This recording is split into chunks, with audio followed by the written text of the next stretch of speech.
I'm 63 years old, and I lived in Bridger.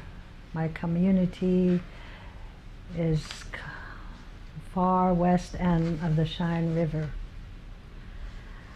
And I was brought up in Bridger, and I was born at my birthplace was at Ritzgaffel. And my dad was a bus driver there. And I lost my mother at an early age of 6 years old. So my dad was like a mother and a father to me. And I was raised by my mom's parents, George and Annie Bear Eagle, because those were my mother's parents. And in those days, we traveled by wagon, and I traveled horseback, cut across from Ritzgaffel to Bridger. But when my mother died, my dad and my grandparents, we moved back to Bridger. And I lived 3 miles west of Bridger, where my grandparents homesteaded. And that's where I live today. And World War II, my dad signed up for Army. At that time, there was no welfare or food stamps. You have to work to live. So my dad told me, me and my brother was young, Clement, but he told me what he was going to do to get in the Army, to send us money so that we could have things that we could eat and to help out. My grandparents were raising us. So Dad went to the Army, and he was getting ready to go overseas when he fell and hurt himself. So he never got to go to overseas. But Dad was the type of a person, just like my grandparents. They have a lot of wisdom. And they gave me, they talked to me about values of myself as growing up, and how to take care of myself, and things that Grandma told me about as a young woman, to respect myself. And when I got to be 11 or 12, my grandparents, they had a fair in Ritzgaffel. And we used to go up there for powwows. And my grandparents at that time gave me my first Indian name, Desantokaiwe. And a great-grandfather of mine named Jack Bulligo gave me that name. So that's my Indian name. And from that on, my dad, after he came back, he told me about his parents, the Bigfoot and High Hawk that were massacred in Wounded Knee. Told me about stories about what happened. I have a ledger of one of my grandparents, J.E. High Hawk, and Old Man Makes It Long. There are 4 brothers. They told of their stories, how that massacre happened. And so I have the ledger and I have the book today. And sometimes in remembering those days, my dad would ask us to go up to Wounded Knee after no one's around, and we drive up there and we take flowers up there sometimes. Dad wanted to because that was his great-grandpa that was killed there, and his grandma. So we go up there now and then. So, but my life, with my grandparents, George and Annie Berrygold, in those days there was no liquor around and no this drugs. Those things weren't around. People were all together and they help each other. You know, if somebody's sick, they go and help this person and take food to them. And they were, you know, to make the person feel better. Or if somebody lost a loved one, that's another thing they do. And today we don't have that. People in those days, early years, I remember, they lived together in like a big family, and they all go out and like hunt deer, and they all share. Today we don't do that, you know. Those days we had wagon and horses, but people were united and no jealousy, you know. They were all in one unity.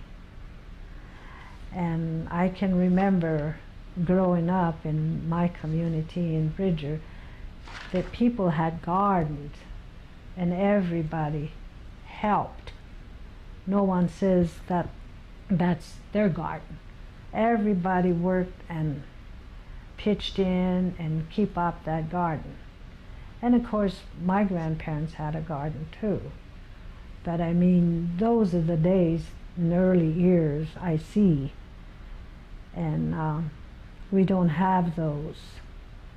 And growing up, I was about 13, my grandma told me and my aunt told me what lays ahead for me as a young, what's going to happen to me, and if I disrespect myself and if I don't listen to them, what's ahead of me. So I have to watch what I do. In those days, my grandparents told me, my aunt grandma said that don't be chasing boys. They will chase you. They want to talk to you, they'll come to you. So I never had that, you know. And of course, today is different. Today, a lot of teenagers, you know, they go out with, as soon as they turn 13, they're with boys. In those days, we don't have that, you know. I still play dolls when I was 16 years old, you know. And I don't see those 16-year-old girl playing doll today. I don't see that. It's altogether different than what it was when I was young, growing up with my grandparents. Another thing is living up there on top of the hill where we homestead, is my grandparents in the evenings, they would we had a sweat lodge. And so my grandpa will take his sweat alone. When he gets done, then my grandma and my aunt and my cousin and myself went.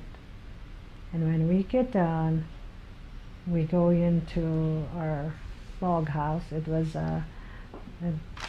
it's not one of these fancy log houses. It isn't. It's just made out of cedars and cotton put together by my dad and my grandpa, but it was still a house. And my grandpa George Berrygold would, take his and pray in Indian, to give thanks to God, And they were real Christian, because no matter, sometimes it'll be cold in the wintertime, we have a team. And he will hook up the team and he will put hay or blankets, and we sit in there to go to church 3 miles. And in the summertime, we go to church like that. But Grandpa and Grandma, they always have their prayers before we eat, when we go to bed. And people work at, my chore was, my aunt and I would help Grandpa gather the wood. And my brother would bring the wood in the house, and the slop bucket.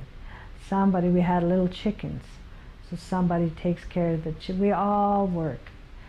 And my grandma, we had a dirt floor, and that was my job to clean the floor, even though it's dirt, but I still swept it, And sometimes we have a squaw cooler, and my grandma had her stove outside there, and there's always a kettle of hot water to do the dishes. So I've worked ever since I can remember. When I was 12, 11, my grandparents were that type of a person.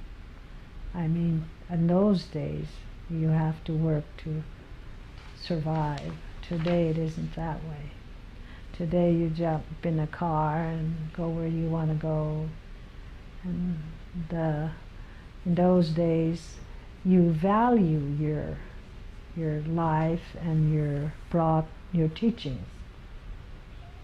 Today it's not like that, And another thing that I see is these, I remember me and my cousins, we went to Oglala for Sundance. And that's near Pine Ridge. And they had a Sundance. There was 5 guys dancing and 1 singer. And there was no shade, just wide open. And we knew what was going on. And we're not supposed to go near the Sundance. But us 3 girls, my cousins and I, went, and we were like 300-400 yards from the Sundance, looking, and we were gone. See, we were watching, and we decided to go back. And my grandma asked me where we'd been and what we were, so that's another thing, you have to be honest. And so I told her what we were doing, all of it. And they told us, and they kind of got after us for doing what we did, because Sundance is not a show. It's a religion that, if somebody is sick in a family, or they sacrifice. So it's no big show or anything. And we're not supposed to go near that because we are girls. And today I see a lot of Sundances, and I was 14 when this happened, and about 6-7 years ago I went to a Sundance, and I see girls dancing, women dancing. And I didn't think that was right at all, because a Sundance is different from way I believe. My grandpa always says that you have to have it in here to pray and be Christian, you know. And so that way, wherever we pray, God hears us, see. But sun dances are like if a person in a family is gonna die or suffer, or you know, that's when they sacrifice, you know. And I believe, of course, like I said, my grandparents were kind of a Christian, and they weren't into much of these ceremonies or sun dances.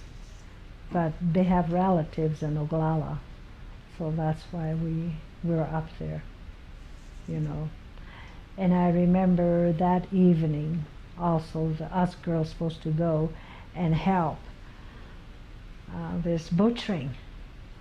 And so we went to the dam, and there lay the great big horse that they're butchering, see.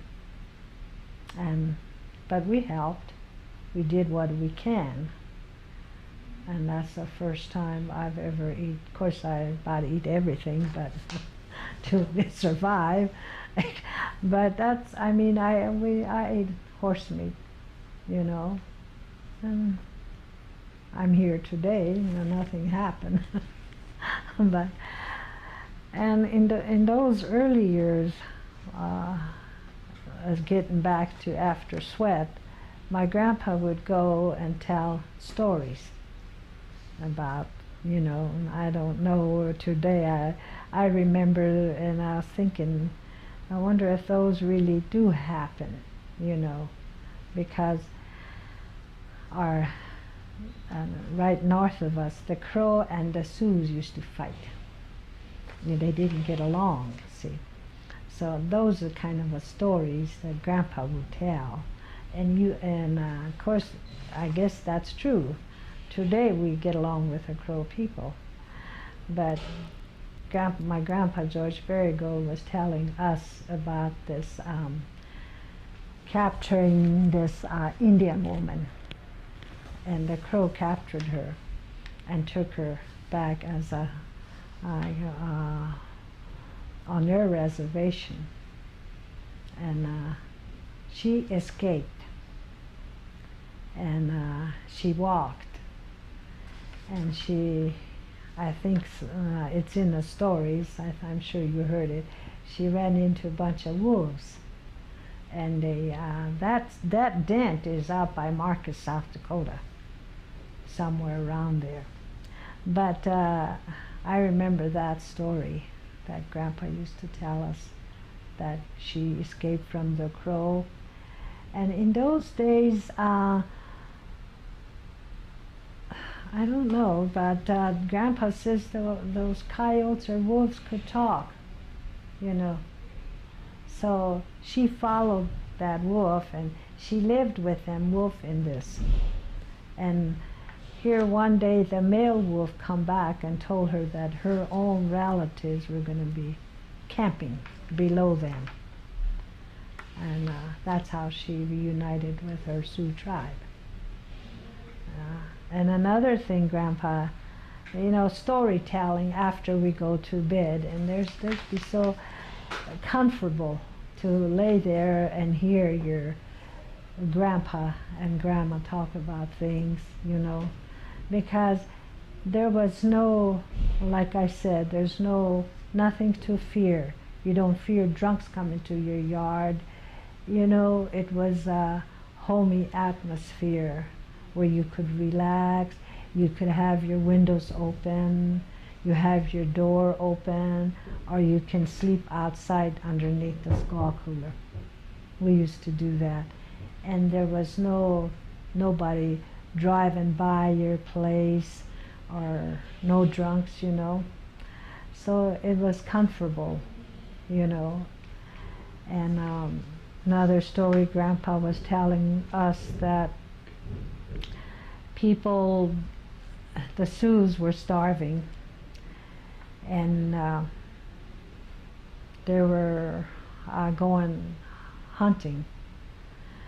And here, as they were going, they heard a man singing, you know. But they kept going towards where that person was singing, and they got to that. The man was singing, and here it was an old coyote ready to die. I'm sure you heard of that too. Skinny old coyote laying there and singing, you know. My grandpa told us about that too. And he told us that the coyote told the two guys that were to find the meat they were after, you know. So I remember that too. And things like Grandpa George Berrygold would tell, you know. And I always, today I tell my grandkids these stories, and really, you know. And of course those things were all, the world's changed. We're not this, you know, we changed. And so all these things are all, you know, behind us. But memory stays with us, you know. And a lot of my grandparents took them with them, you know. And my dad, he was such a wonderful man. I lost him a year ago.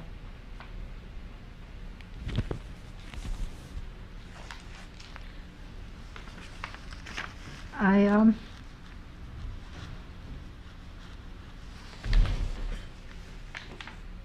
took care of him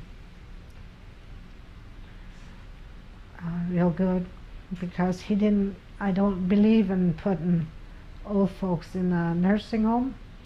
And so I vowed that if, you know, when I was growing up, he did a lot of things for me. And even though I don't sometimes listen to his words, and one time Dad told me, he said, if you don't listen, you're going to get in trouble. And my dad's very well educated man. He graduated from Santee High School and joined the Army, and he served 15 years under different tribal chairmen here on Cheyenne River. So he accomplished quite a bit in his life. Dad is the type that won't talk about his, you know, what he did. He's kind of personal type. And so I took care of my dad.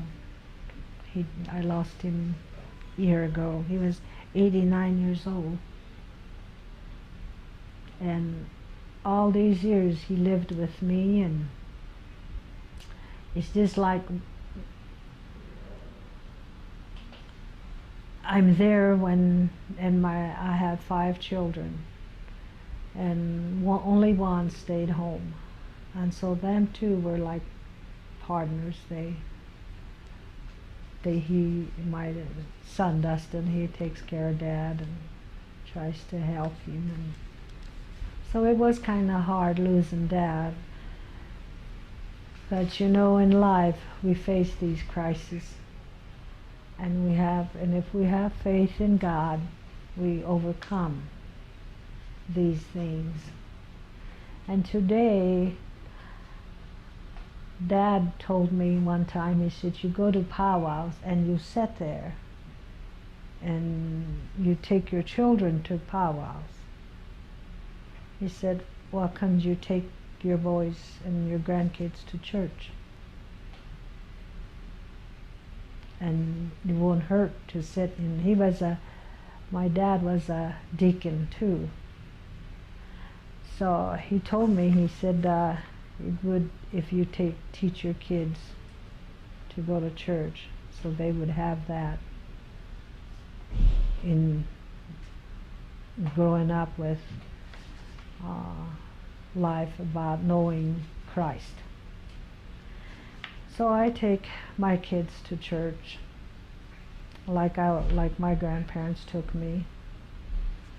And today I have 7 grandchildren, and I try to teach them what my grandma tells me to my granddaughters. But some, don't. I mean, that's up to them, see. We made our choices, even though we were taught good stuff, but sometimes you grow up and sometimes you make different choice. And so I always tell my grandkids, I said, this is what I learned, and now I'm telling you, you either take it or not, that be your choice. So I have my oldest granddaughter, she's 17 years old, and my youngest is 3 years old. But it's totally different for nowadays, this generation. And if we as Indian people, if we wanted to live and work together and help one another, we should put our jealousy and all that stuff aside, like the old days. If we work together and help one another, then we can have good values back in our lives with our children. Today we have a lot of teenagers that have kids that they can't take care of them. And today the boys, they're lost. I see that in the communities. And our churches sits empty. Maybe there's few that would go, but you see our church in Bridger sits empty.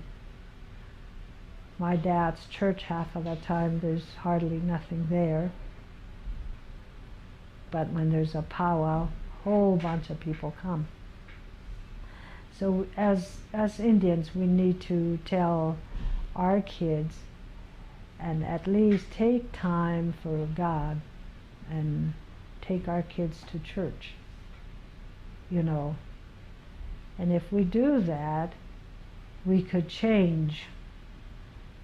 We have to know Christ, what a humble person he is, but we have to have it in here to do these things with our children.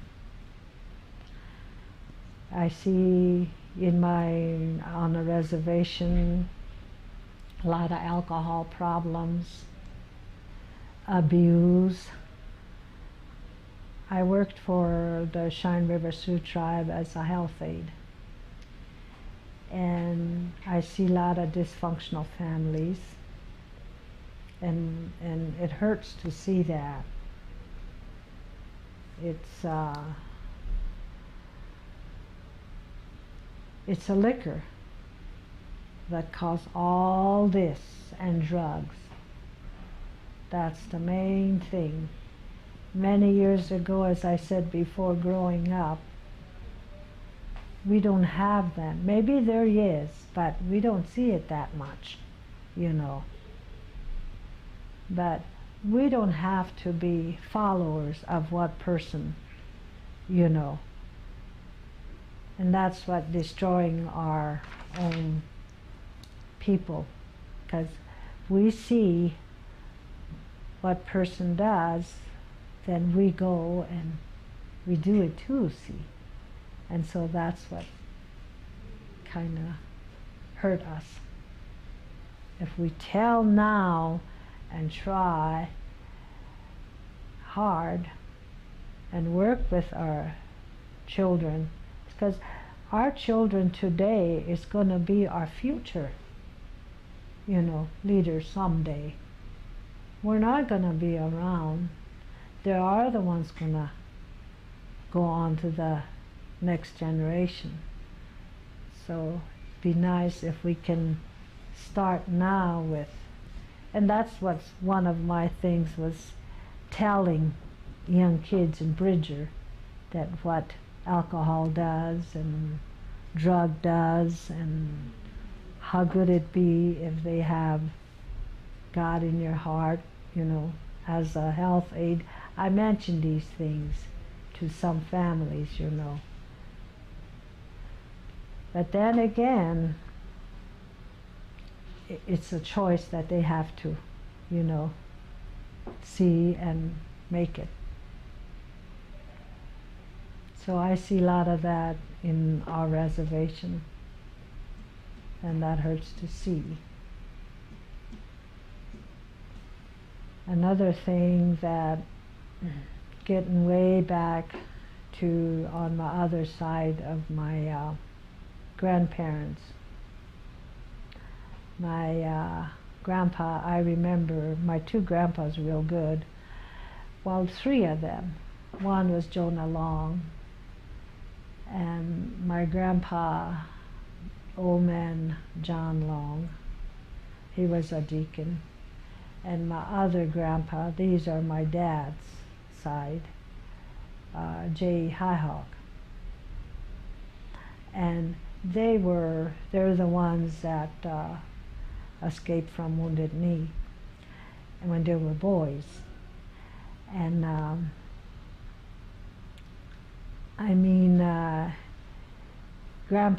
my two grandpa, Jonah, he was a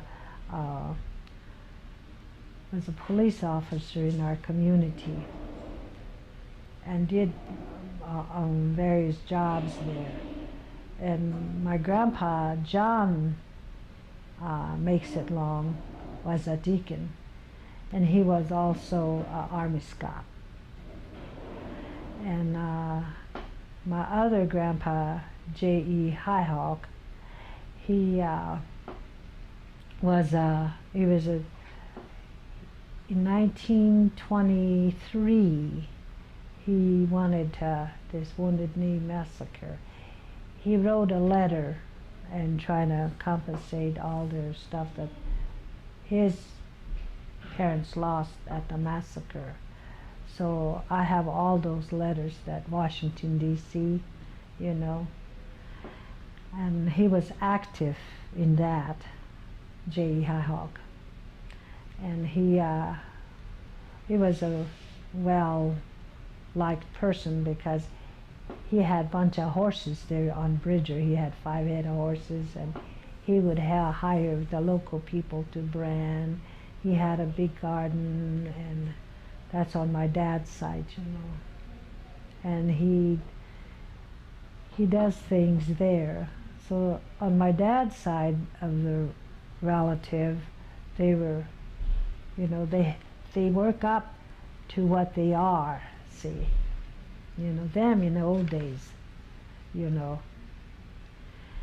And they were all born in Bull Creek, that's north of Bridger, where these the reason why our name is Highhawk and Makes It Long is because, the original name is like that, Highhawk Makes It Long, but John and Jonah, they got the name Makes It Long. My other grandpa, Alec Highhawk, is my dad's real dad, and Jim Highhawk. There were 4 brothers, but then they stayed with the Highhawk, and then the other 2 is makes it long. Hmm. And there again, these four brothers, eh, those days, like I said, they have a church and they go and they pray. And at those days, we didn't see much of these sun dances and ceremonies and sweat lodges growing up in Bridge. I mean, I hardly ever see that as or some religion tool, you know, because they built a church in 1932, and that's where they go to gather and to pray. So I wasn't really around this kind of just lately that you see so many, you know. And when a person does a vision quest too, I see that now. In those days, I hardly ever hear, you know, that vision quest, you know. I do heard of them, you know, but I don't see it. I see it today a lot, you know. But in those days, me growing up, you know, I don't see those much, you know. But my dad's side, they were, the four brothers, you know, they were all like church people, you know. So I've never seen sun dances and things like that in Bridger, or ceremonies or sweat lodges. I don't see those, but I do on my mother's side, George Berrigal. We have a sweat lodge, but only as to, because the river's like a mile from where we live, so that's what they used to kind of sweat and wipe themselves, see. And then another thing that my grandpa forgot to mention is my grandma. She would tell me and my cousin, her name is Philomene, or my brother Clement, to gather sage bushes and, you know, cut the sage bushes so we can chase the mosquitoes away with it. You know, so we go around and nobody doesn't seems to care how hot it is. You know, you go out there and you get a butcher knife and cut all the sage bushes and put it in a big canvas tarp and pull it back to the house and get it all set up for the evening, because the mosquitoes will come around. Then you burn that and that'll kind of fogs it, and so you could sleep under the squall cooler peacefully. So we used to use that sagebush, that purpose. Today I see it, now it might hurt some people's feelings, but today I see it on top of their head, around their wrist, around the ankles. I never did see that. And sometimes, I'm sure some of these elders would remember, sometimes you put a whole bunch of them in your outhouse. They use that too. And so I went to, one time, I went to a retreat one time, and I seen them using, you know, and you smudge yourself, and I don't know what to think. It just caught me, and you know, I looked at it, and right away it brings memories that this, you know, wonder why, you know. But my grandparents used to use cedar. That's what they put on the stove to make that orma smell in the mornings or in the evenings. This smells good, just plain cedar. Or you burn it a little and you kind of like a scent. You take it around in your, we lived in a 2-room house, so my grandma used to do that. You know, they were happy memories, you know. I have a lot of happy memories. And I try to create that in my own home. But like I said, it's changed. And from what I was like, I had to listen to my grandpa and grandma. Today, I don't think some of my grandkids, they're different from what I am, you know. And you don't dare talk back to your grandma or your grandpa. You have respect. Today, I try to do that to my grandkids, and it's different answer.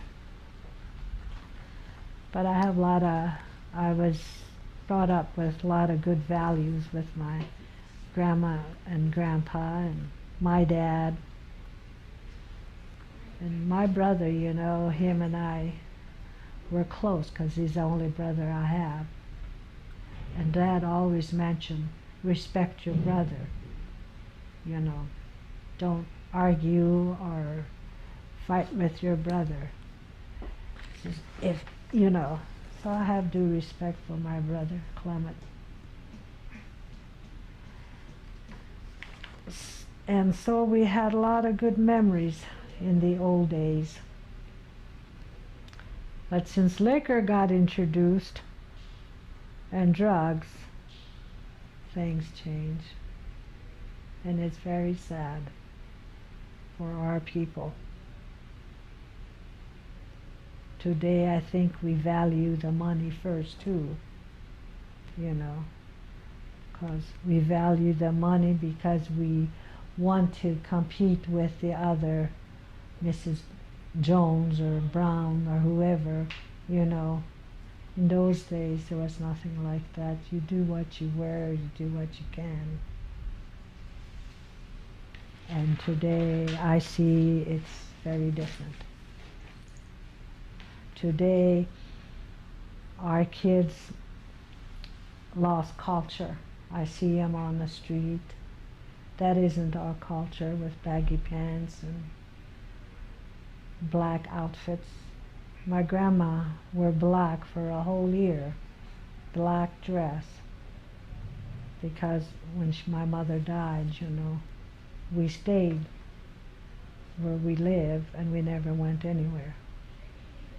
And grandma dresses black, you know, year round. Today, we don't do, those things are all gone, you know. Can you share your memories of that, the details of that, of how they used to honor and grieve for their loved ones that they lost? When my mother died, my grandma, I remember sitting there, and she cut her hair. She had long hair. She cut it all, her hair, and my grandpa George went outside, and he was singing Indian, you know. And my dad, he grabbed a hold of, me, and he told me. And we were going to have a wake at Ritzgaffel community building, or community hall. And so when my mom was brought back to the Ritzgaffel community hall, we were there and we had a wake, and people sang, you know, church songs and talk. That's still the same today. But my grandma, you know, she had what she can, and there was no bunch of star quilts hanging, you know, or people brought food instead of grandma taking the food. They brought the food, the Ritzgaffel people. And Grandma, uh, after what they brought, the relatives and everything, the next day we had a meal, and they took my mom to the cemetery, St. Leo's, and it was kind of cold that we went up there and buried my mom. And we came back to Ritzgaffel, and I think we lived there for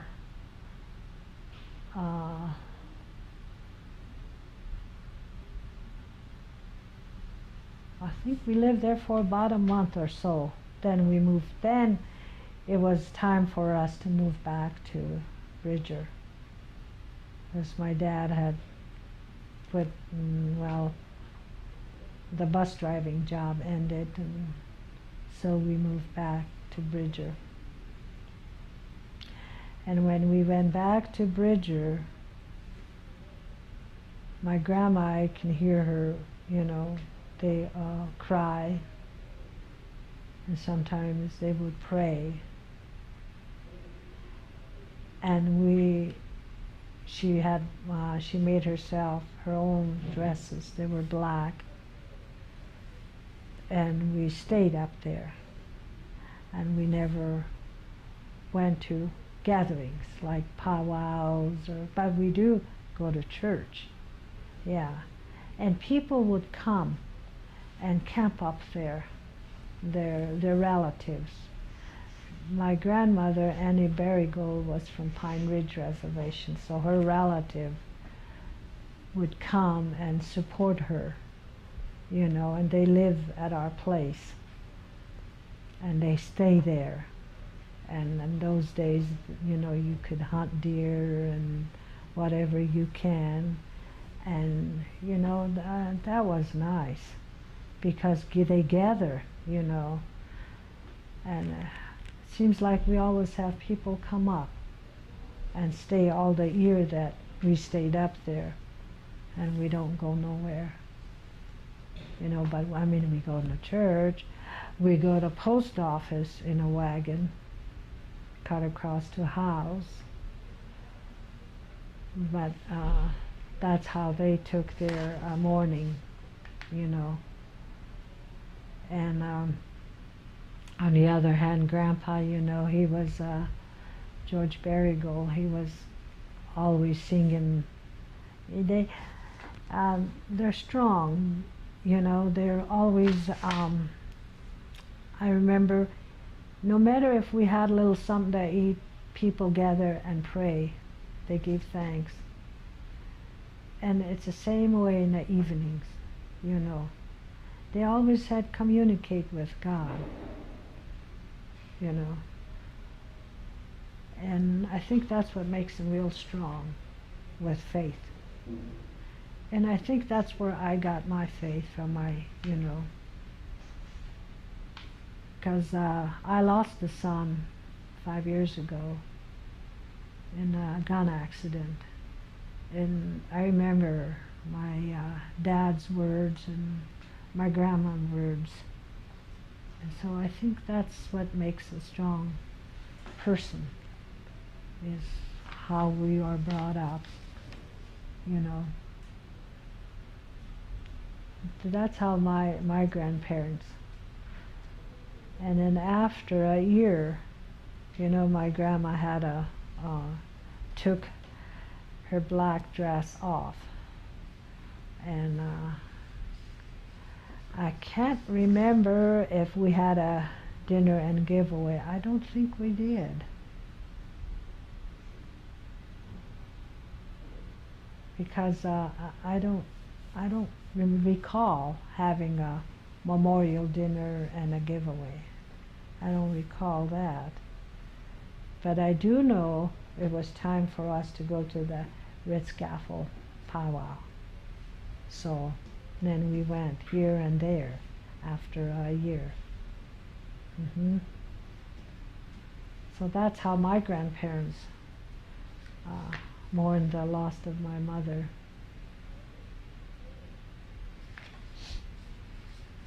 I remember that. So that's how they dealt with their lost. Mm-hmm. One of the things after growing up in on top of the hill, one of the things I like to mention that is today's affecting the people on the Cheyenne River is this river. And I remember when we were kids,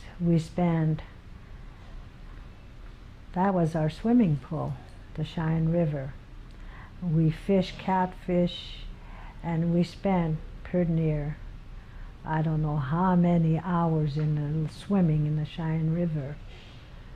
And today, I still try to do that with my grandchildren, to go down there and fish catfish or channel fish, and we use the river like our playground.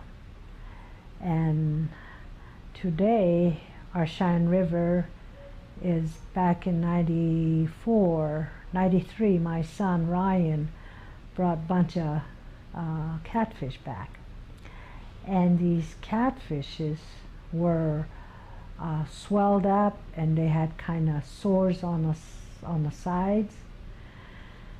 But then we didn't think nothing of it, so I mean, he fed it to the cats, and we fish catfish, and we ate them, and you know, not the one that have the sores, but I mean, we fish and we ate the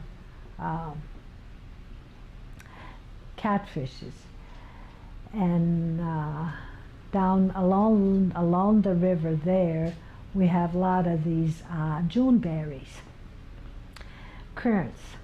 So we go and we pick them, and sometimes we eat them. Like, they're real good eating. And if we get enough, I clean them all up and try to make a wojapi. And you know, but since I lost my son back in 95, I try to keep these things, memories of with my grandchildren. So we still go down there to the river, and we kind of like a playground. Well, here a while back at the tribal council, that our river the Cheyenne River is polluted with lids and minerals and things that flowing down the river.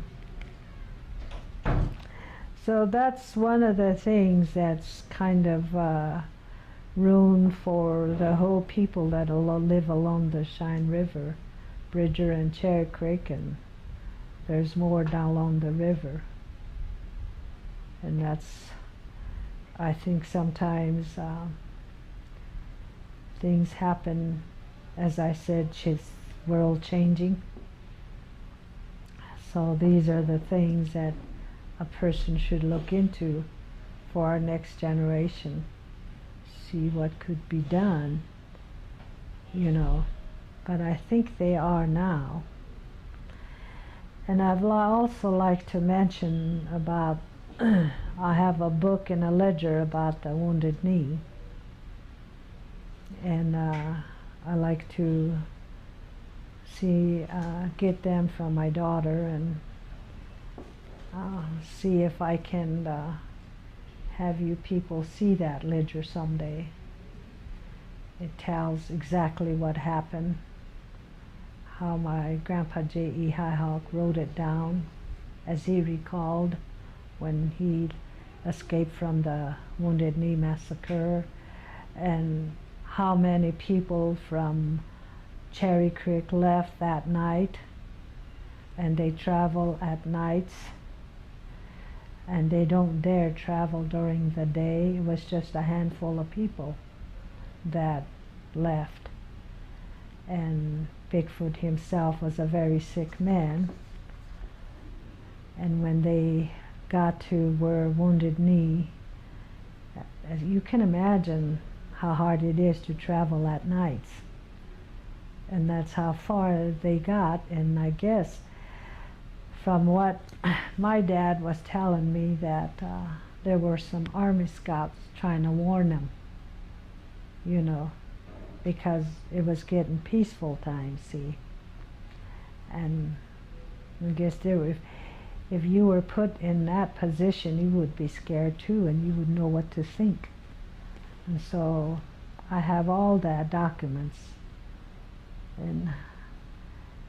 But today there's so many Wounded Knee descendants, you know, and I give a lot of credit for these Wounded Knee riders.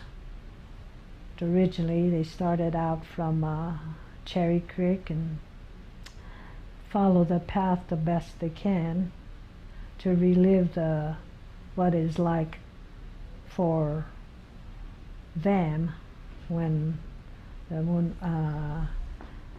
Bigfoot people, when they travel. So they do that every year, you know. So, and they sacrifice a lot, you know. But that's one thing, when they first started out, Dad told us that we told him we were going to go on that ride, you know, and Dad told us it's best we just honor the people that are doing that, but not to get involved, because it bothers him, he said. So that's why none of my family ever took part in it. But we give credit for the people that did that, you know, honoring the family that's lost their lives and lost everything at Wounded Knee, and which they never ever got compensated or nothing. I mean, they just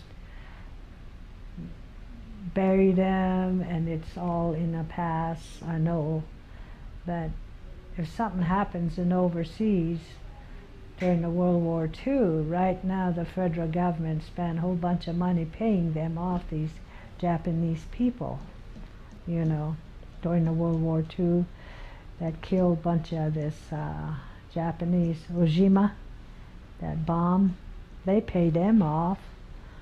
Or today, if the airplane fell from the sky, lost lives, they pay them.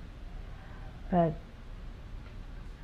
I mean, we've never got, or like my dad or their dad, they never got anything, you know. And today, from what I heard, is a big tourist attraction. And I don't really like to see it like that, because we should respect and honor them and the way they lost their lives. And here, it's what I heard is a big show thing, you know, and I myself don't go for that. I think they should well leave them rest in peace and not making people selling chickens down below, I heard. But I haven't been back to Wounded Knee. Someday when my son, who's in the Army, would like to go see that. We went there once, and Dad said it'd bring a lot of sad memories, so we never went back to that grave. But these things is all in the past, and it's in history. But I'd like to tell my grandchildren these things. That is, if they will listen. I try to tell them about the values about respecting themselves, and listen to me and listen to their parents, and so that they won't forget how they grew up with their parents and with grandma, like I did. So these things, as I mentioned, if they only could sit with me sometimes and listen to me, take time with me and listen to me. And today, I think sometimes we elders are kind of, you know, the young people, I think they kind of overlooked us, you know. But in the early years, we don't do that. We have to listen, sit there and listen. One more thing I might add, when I first went to boarding school at Old Agency, as I said before, my grandma and grandpa, my dad, I mean, no one talks English that much. Oh, I mean, yes or no or a few or not. Today we all talk English, but in those days I never was around people that speak English all the time. So when I went to boarding school, I had a hard time. And they were speaking, you know, the matrons, and I'm supposed to learn, see. So I went to boarding school and I learned to speak English. That's where I learned a lot of things in white culture ways, you know. And if I didn't go to boarding school, I probably wouldn't learn much. But I'm happy that I went to boarding school after what I see today, you know. I use those tools that I learned from the boarding school. So I don't have anything against boarding school, but in classrooms or in dormitories, if you talk Indian, you get a punishment for it, you know. They kind of slap your hands, put your hands on a table, and or even in school, or if you have a gum in your mouth and distract the other students trying to study, they tape that gum on your nose and tape you to the corner, see. Today I don't think they do those things in classrooms, so. But boarding school was something that they show you, that what you can learn, you know. And so I don't have any, I mean, thinking back, they take you to church again and things that you learn in boarding school. And I learned to run 50-yard dash when I was a girl, in tracks, in boarding school. In fact, I learned what I learned from the boarding school. And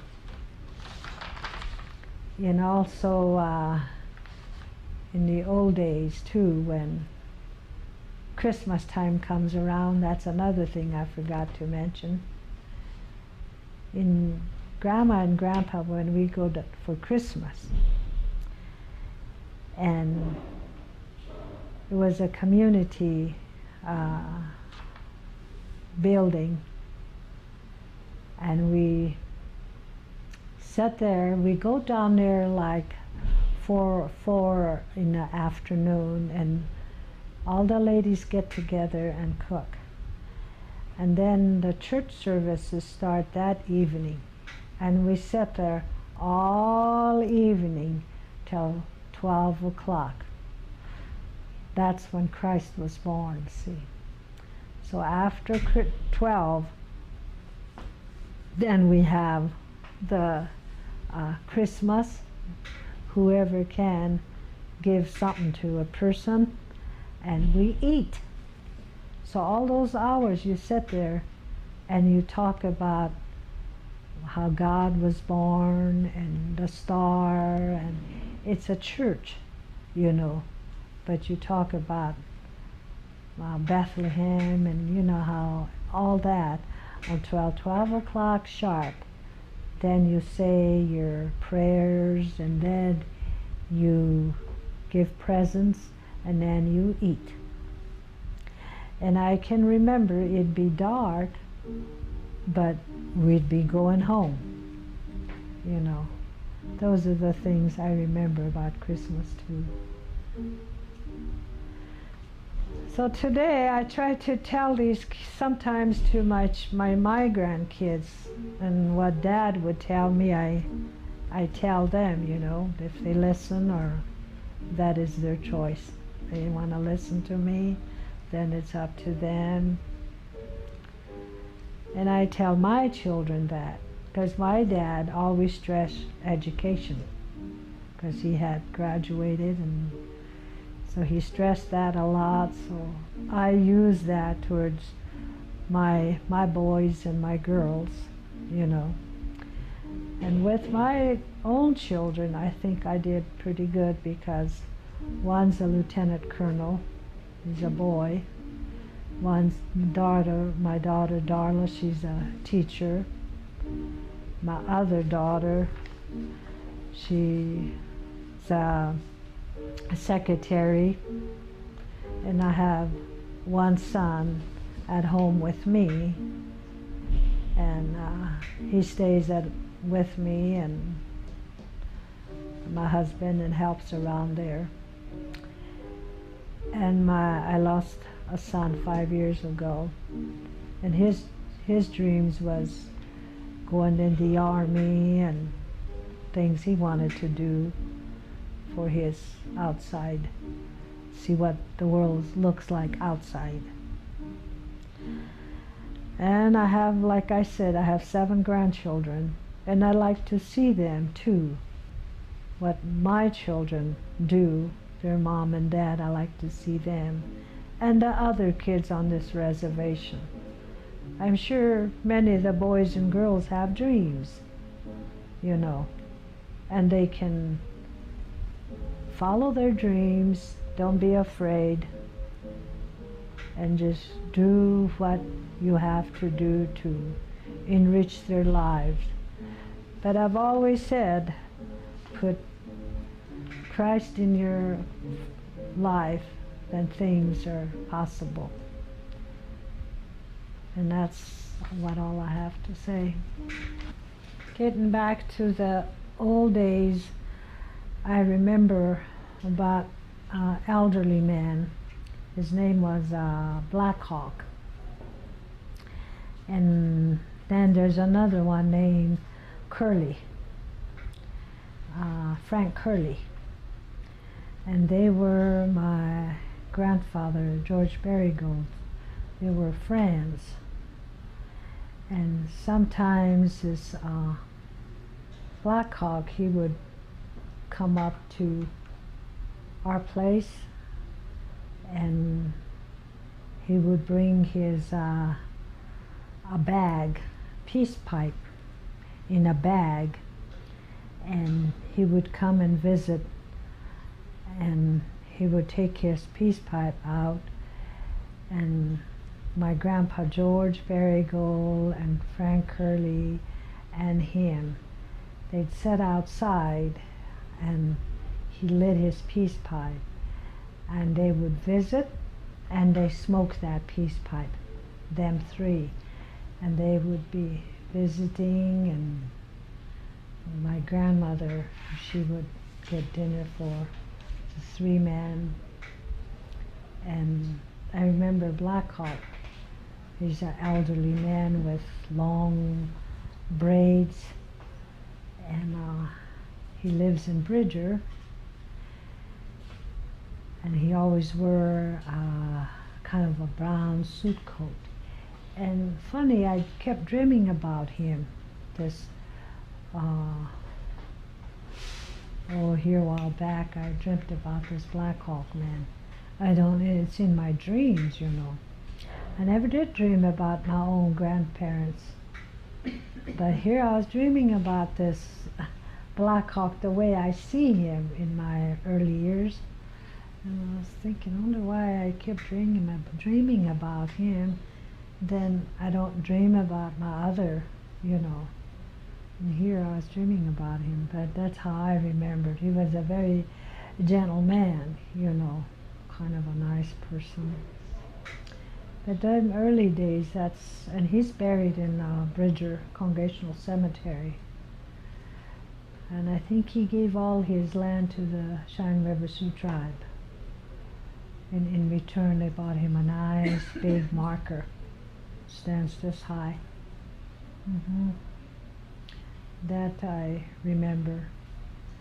In the early years, I mean, that's how they used the peace pipe. Just sit and visit and smoke it, you know. Today, I think the peace pipe is used in different, I don't know who started that, but today they use it to pray with it, I think. But it never was allowed in our grandparents' house, the peace pipe. Because I never did see any peace pipe hanging in my grandfather's house, or the eagle feather.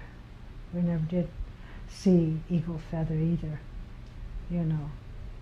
I hear my grandpa George Berigo tell stories about the eagle, but as far as you see eagle feather for things, you know, never did see one hanging in our house or pray with it, you know.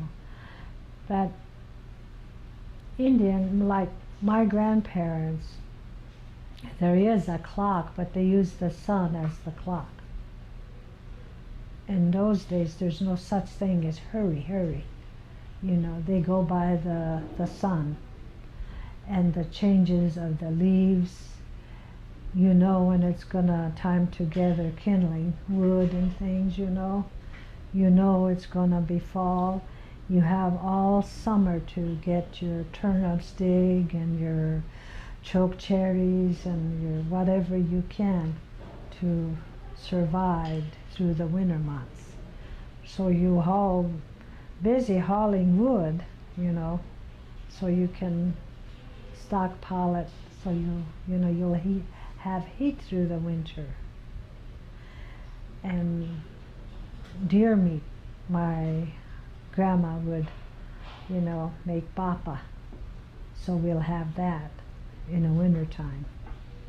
And then we have, of course they have gardens, so we have our potatoes and dried pumpkin, you know, dry corn, so you'll have things when in the winter time. And in the winter time, my grandpa George Berigo, he would bundle up real good and he would go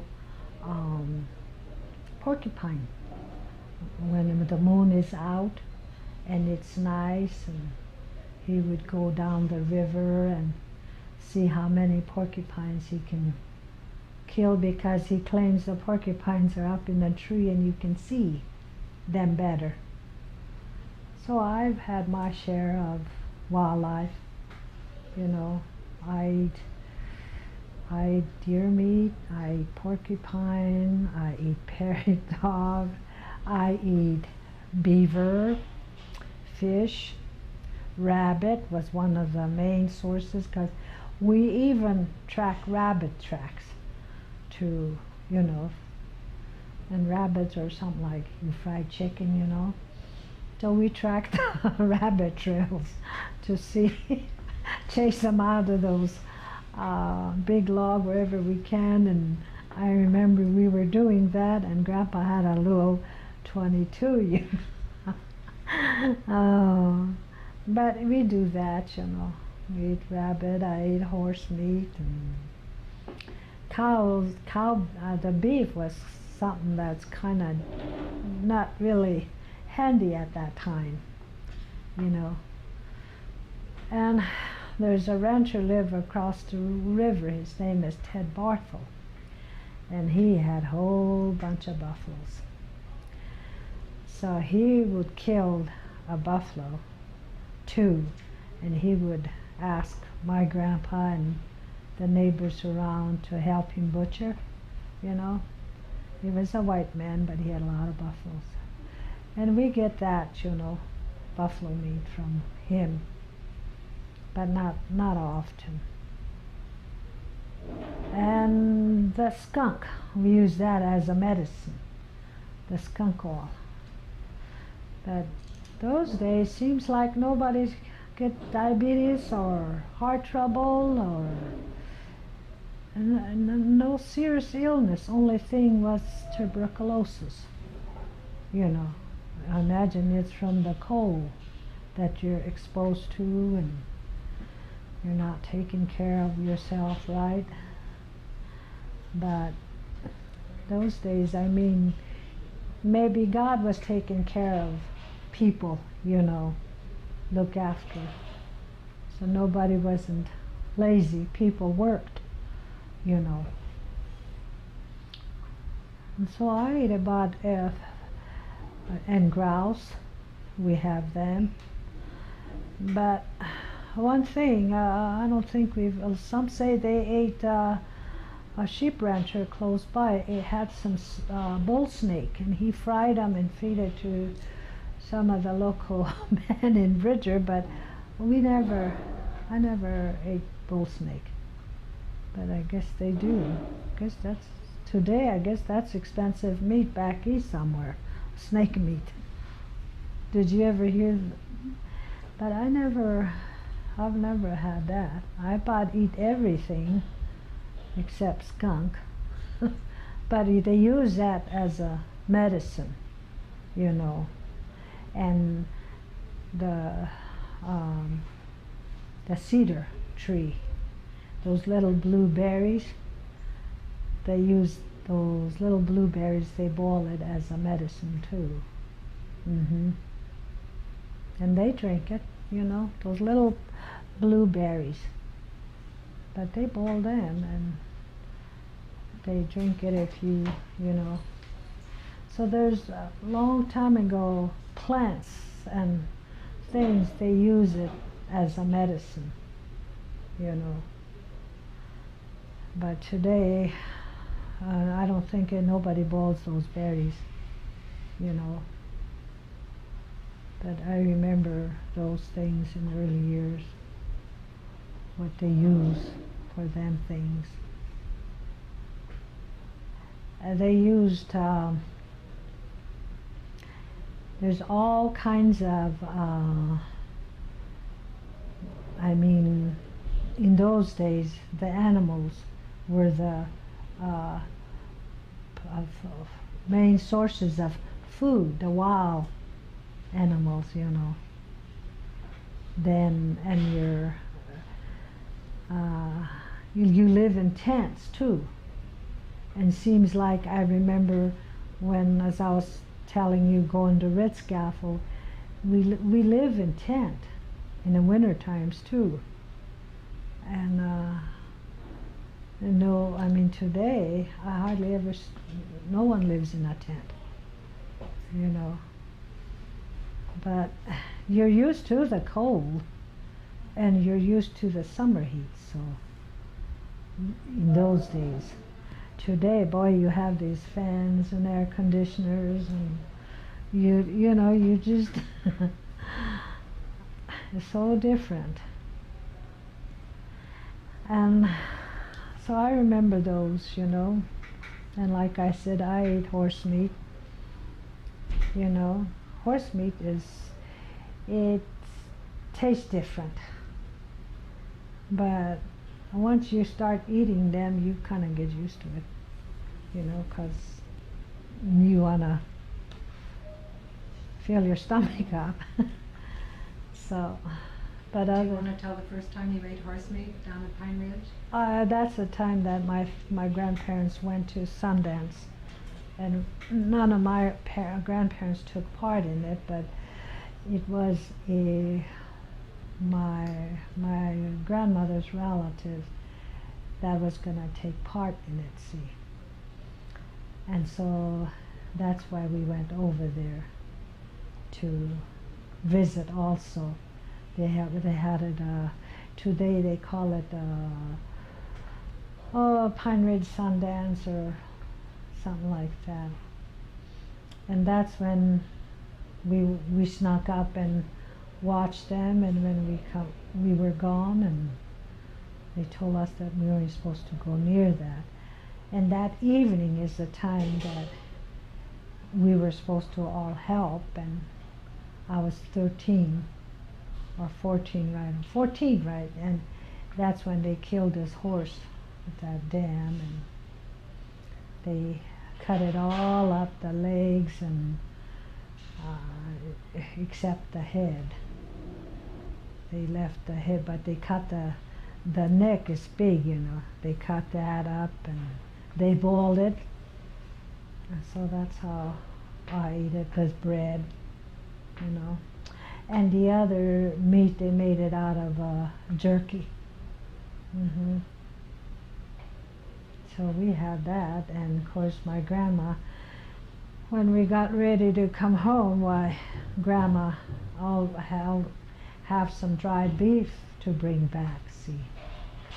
So that's when I started eating horse meat then. And again, that happened when I was 14, and when I was 16 years old, I ate it again.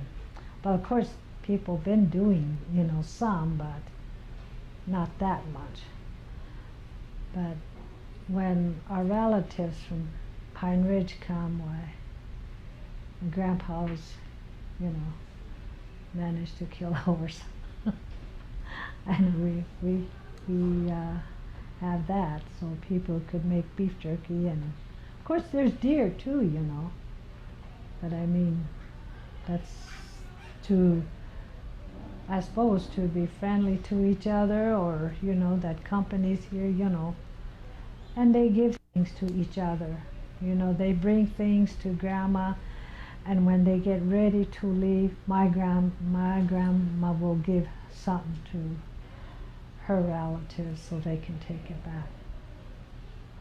And in those days, I have cousins in Pine Ridge, and I don't dare look in their face and talk to them. You don't do that to your own cousin or like son-in-law, and that was respect, that they don't do that, you know, right in front of their son-in-law. But that's changed too, you know. But the old days was like that. Or you don't call their names like Joe, or, you know, they don't do that. They call you by, like, if you were a sister-in-law, or if you're a sister in their own language, you know. They don't call you by your names. And my grandpa, George Barrigo, I called him Lala. See, those are, and Papa is dad, you know. We don't call him, my dad's name is Isaac, but I don't use Isaac, see. We call him by the, like Unchi is my Grandma Annie Barrigo.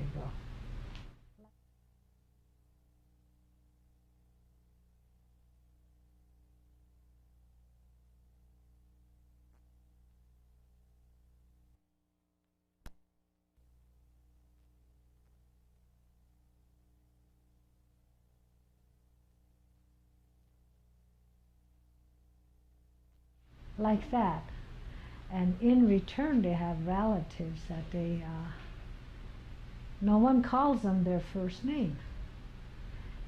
And when you see you and the relatives meet, they shake hands and they hold one another, you know, welcoming. And when they're gonna leave, they do that too. There's a lot of respect in, you know, the old days, you know. And they all work together, help each other, and even though there was not much, but there's always people laughing. They don't go around with long faces, you know. Today I see, and I think what happened is money changes, alcohol changes, and so that's why we get into this dysfunctional. So that's why our attitude changed, you know. But in early days, none of that. So people were they have the concern and love. And they know, and they're more of Christian people in early. I mean, for what I see today, I don't see that. You know, people were close in the old days. Today, you don't see that. And one another thing my dad mentioned to me, he said, be good to each other and be good to your kids and your neighbors. And he told me, he said, what I see is relatives don't respect one another, or you know, and right now some of them would be put in a nursing home, or they don't, and the elderly sits all by himself or herself. They don't go and take time to visit him or her, and yet he said if something happens, then they go right now, everybody crowded around them. He said that should have been done while they're alive, you know, like so.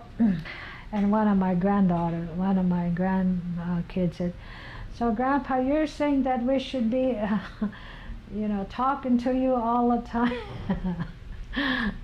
And you know, so then that's what he said. Yeah, he said, when I'm alive and I'm sitting here, I like for you guys to come and visit me, you know, not when I'm rushed to the hospital and then people all come there and stay around me, which is true, you know. That's one thing my dad always stressed about. He's a veteran, so he goes to Fort Meade, and when he's going to stay in a hospital, he'd always say, well, you better go home before it's dark. I'm in good hands. I'm in a veteran hospital, and they'll take care of me. You don't need to stay around here. And so that, I think what he was trying to tell us is that we should be all together and not when something happens, you know. That's what I think he was getting at. And that's why and Dad was a open man. He would, I mean, he don't, if something bothers him, he would tell, you know, and make me see it, you know. Or like my brother, you know, what he does, if he don't see that it's not, then he'll tell him, you know. But that's the way he is. And so those are the things that long time ago I have, when I valued those things. I can remember he made a wagon wheel out of that's one of the toys I have. It's an old wagon wheel, but he dug a hole so the round wagon wheel is like a merry-go-round. So me and my brothers and sometimes the neighbor kids, we hang on to that wagon wheel and we go round and round. And then he made a swing. He made 2 sets of swing out of a tire, you know, out of rope, you know. And he made a homemade sled, you know. Nowadays you have these plastic sleds and expensive sled. Well, it was a homemade sleds that he made too. So that was a toy I have, and a benchuder, you know, those crusted. I had a benchuder too, and my brother had one. And then out of the wagon rims, there's a little rims. They're about this round, and then made a little like a cross. So this little wagon wheel, we pushed it around and made trails. And there were toys too, you know. And my grandma, she made me a doll out of a sack, you know, these, I guess today you'd call it ragdian, or it's made out. I know it's a doll, but it's all cloth. That was my toy. Uh-huh. And she made, today I call it grandma blankets, but just some put together cloth to wrap that baby that she made for me. And then she showed me how, but I'm not that type. I have no interest in sewing. So, but she showed me things like that. And another toy I have was, it made, I think today some kids have it. It's a rubber band with a little spool in the middle, and you twist it, and it makes noise. That's another thing. And a coffee can, it's a round coffee can, and it sits this high, and it makes a rattle in there too. I had that as a toy. Mm-hmm. So you made things and you use it as a toy. You don't go to store and buy it. Today you go to expensive stores and buy toys. And so I try to teach, I did this to my children.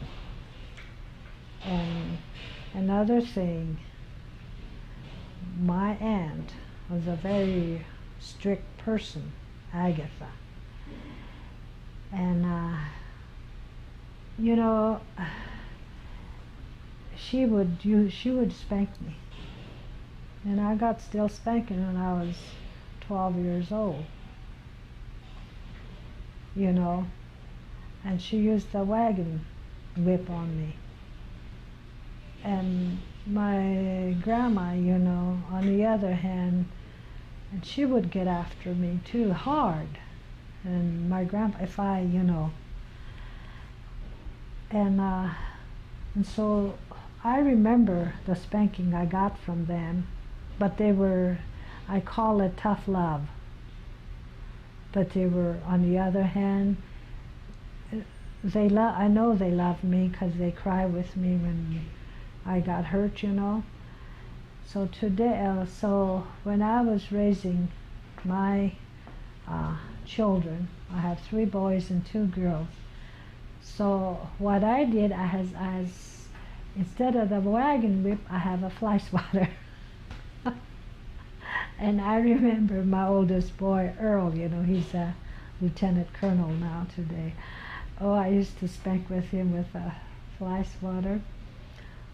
And I think it did him some good. And comes my 2 girls, But like I said, it's what they do after they grow up, it's their choice. Then my other 2 boys in my second marriage, I did that too with my other 2 boys. I used the fly swatter, but all my 3 boys were good boys, Well, sure, my girls are good girls too, but they don't abuse liquor. That's what I'm saying. Or pot. So, spanking does help in one sense a way, but today if you do that, the welfare comes in.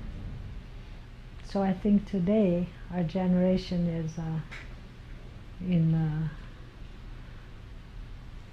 they know that if they get a spank or the welfare steps in, or so I think that's why today our young people are going different directions, and I've always tell my boys, don't do what that other person do, I said, if you start following people, what they're gonna do, you follow you can get yourself in trouble. You be yourself, and don't like just because one boy next to you drink or one girl next to you drink, do you have to do it? You know, I've never touched liquor till I was 20 some years old. And with all the upbringing my grandparents gave me, this is a personal thing, all the upbringing, all the values that they gave me, the religion, all that, but I was the one that feels sorry for myself because I was in the hospital when I was 17 years old. I had tuberculosis. So I stayed in Susan, and I grew up in Susan, in Rapid City, see. And so I use that as, and I know that's an excuse. I forgot all the values, and even my dad mentioned that to me too, you know. And like I said, it's my choice, what I did.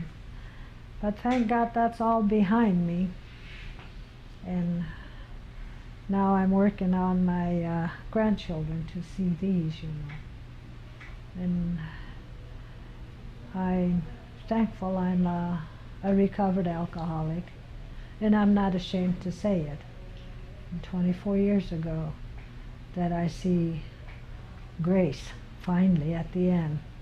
And before that time I was searching, and like I said, I forgot all the values, and sure, in that time, when I was in spending life with alcohol, sure, I was in an altar society, I was a religious instructor, I went to church with my children, and I do what the religion calls for. I do all that, but I was still drinking, see, and I was only fooling the person that looks at me in the glass. So but today I can honestly say that I don't have that problem. In fact, if I see that a lot, and I hurt for the people, but not much I can do, you know. How was it that you were able to give up alcohol? I used my religion, and when I looked at my son, and I was drinking when I was carrying I was married again, and two in an alcoholic. And an alcoholic life was something that people go through if they don't want to do anything with their lives. And that wasn't just an escape, an excuse. And when I was drinking with my second husband, who was an alcoholic, and we were both lost souls. And when we have our first son, who is staying home with me, that night he was born, and that's the night and you see, I've been praying to see how I could change, you know, but it seems like nothing works. Because here I pray and to quit my drinking, you know, because I knew what my grandparents and my dad plant the seeds in me. So I still have that, but yet the evil demon is in drinking, is strong too, see. So here I was trapped, and I couldn't, I thought, how can I ever quit this? I keep promising myself, well, this will be the last weekend I'm going to drink, and yet another weekend comes and I drink again, until our son was born.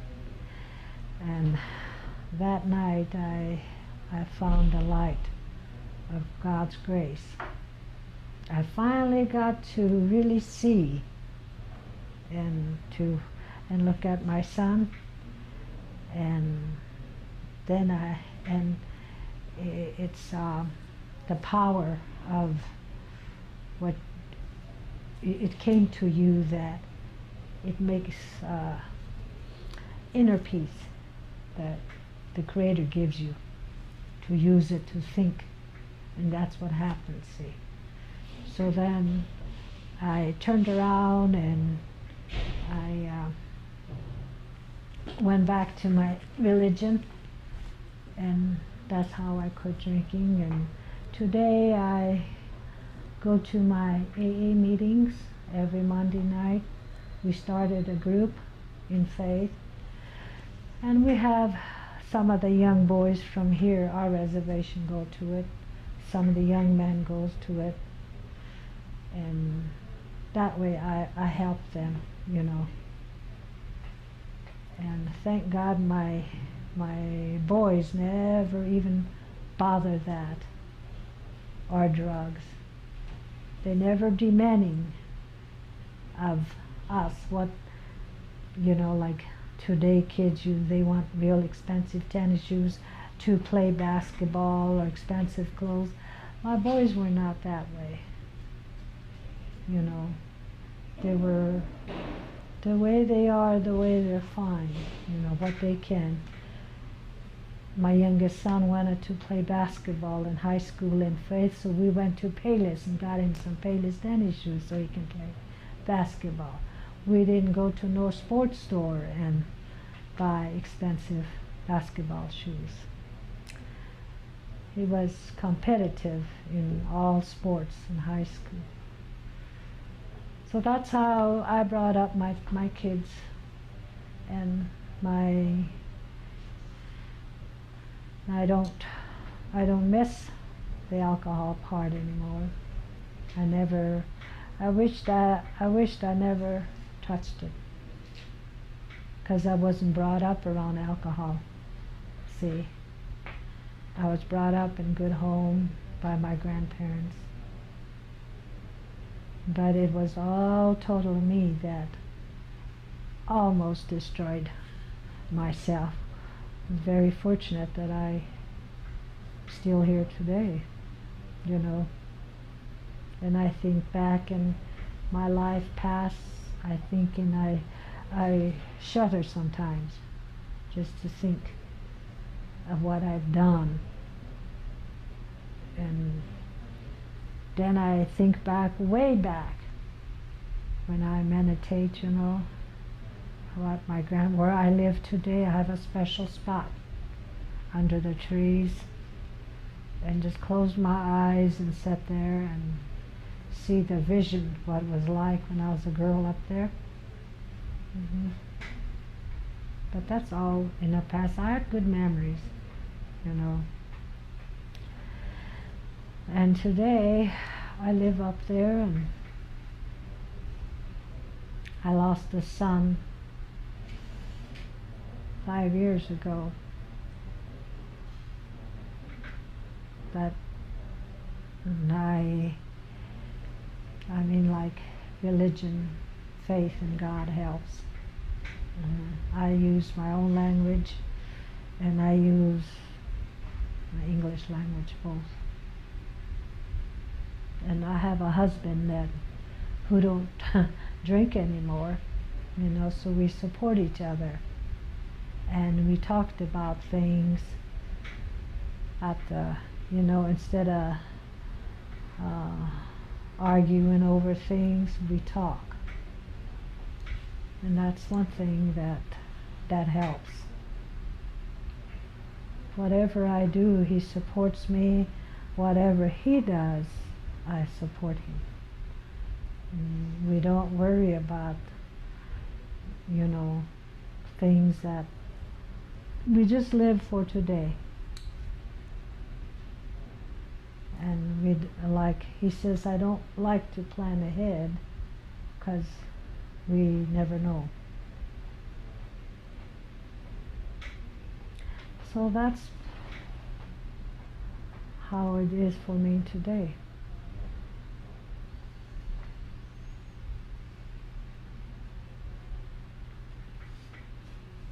Do you have more words of advice for today's parents?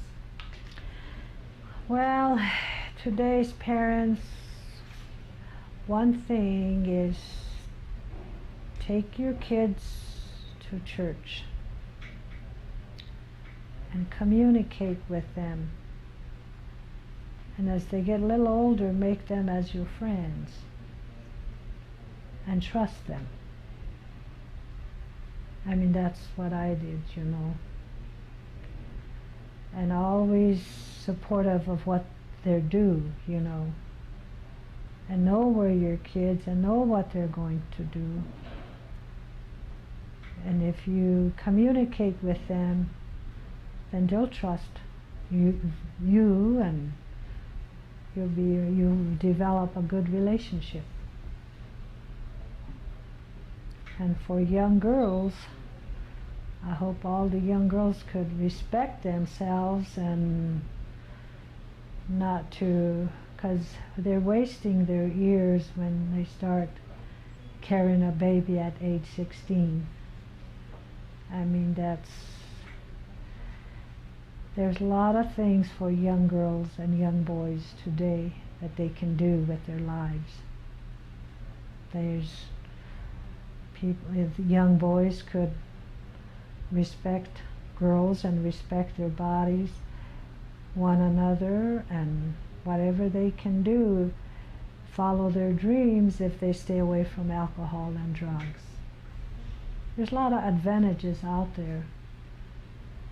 And if it's college for you, then you get a job or go to the Army, go to the Marines, go somewhere where the paycheck will come in and help you with college.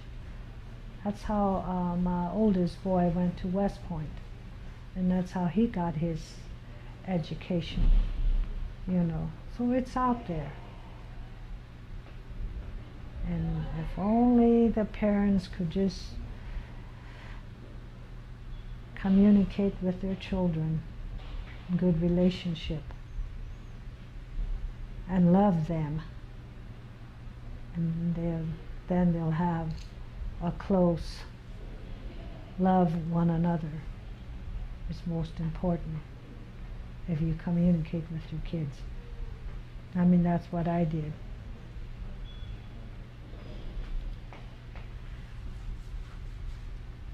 And so do you have some advice for today's grandchildren and future generations? The grandchildren and the future generation to come, as I said before, listen to your grandparents, your parents. Tomorrow, in the futures to come, you are the ones going to be the leaders in the next generation. You're the one that's going to hold the key to your futures. No one else. So you have to take and listen to some people advice and do what you do for yourself, and if you can, don't do alcohol and drugs, and you can make it. You can see your dreams come true. At this age, I barely got my GED.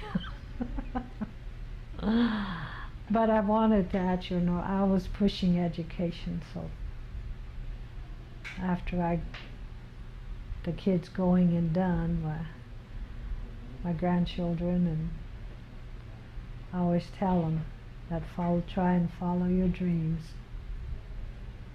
because if you follow your dreams and get educated, you can do what you want to do, you know. If you want to, and listen and do, you know, because there's a lot of stuff out there.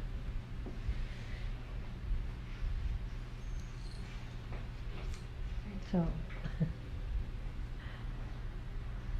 I hope that I can help some of you kids and family, and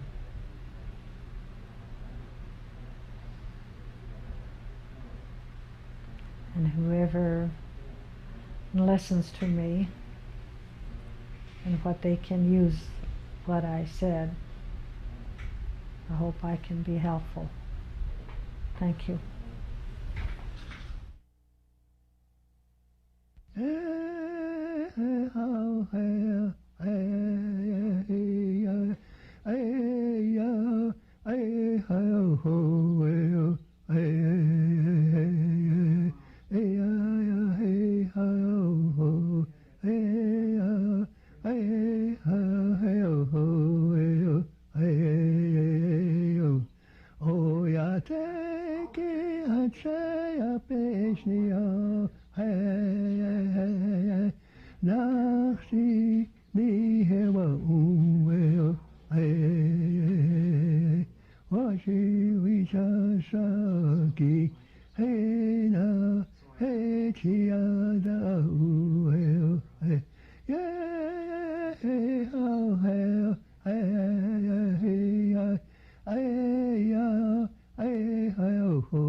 Hey na, hey chia da